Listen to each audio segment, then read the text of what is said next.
Now, to a major political controversy in Turkey. Election officials have thrown out the result of the controversial vote for the mayor of Istanbul. Turkey's President Recep Tayyip Erdogan had suffered a humiliating defeat in that vote. His ruling AK party won the local elections overall, but lost key mayoral polls in Istanbul and Ankara.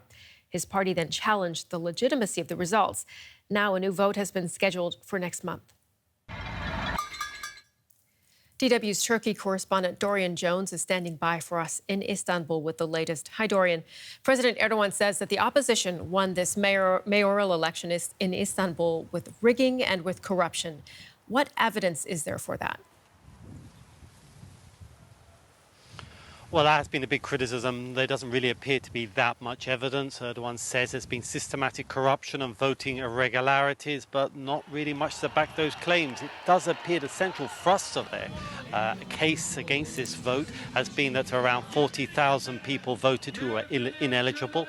On top of that, a number of electoral officials weren't required being civil servants. But given the fact that this has been the most scrutinized vote in Turkey's electoral history, weeks and weeks of partial recounts, nothing really has done much to overturn the victory of the main opposition. And in fact, prominent members, former key figures within the AKP, have questioned the validity of the case.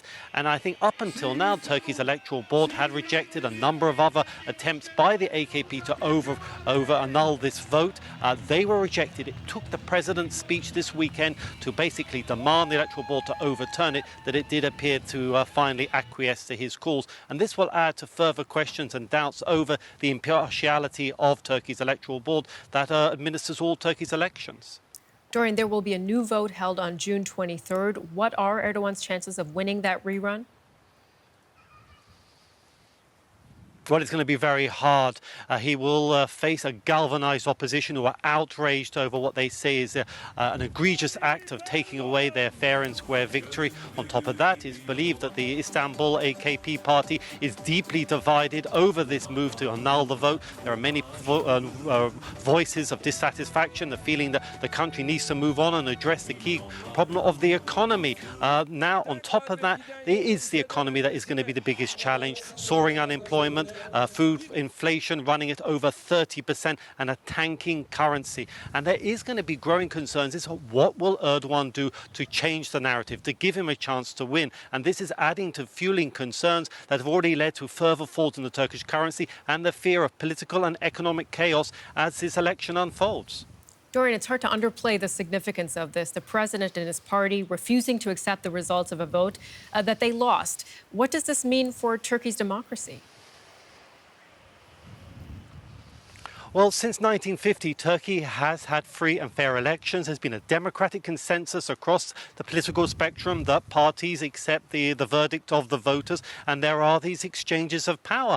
Now that consensus has, in the last few years, increasingly been under pressure, fears that the democracy isn't working in Turkey, and this latest act to annul one of the most important elections in Turkey's history will fuel concerns that the democracy is failing in Turkey. And there are growing calls within the main opposition, CHP, to boycott the next Istanbul vote, saying that all we're doing is legitimizing an undemocratic system. The CHP are discussing what to do next, and calls for a boycott is believed to be on the agenda, which could possibly even lead to a withdrawal from parliament. So this decision to annul this vote is seen as momentous in many ways for Turkish democracy.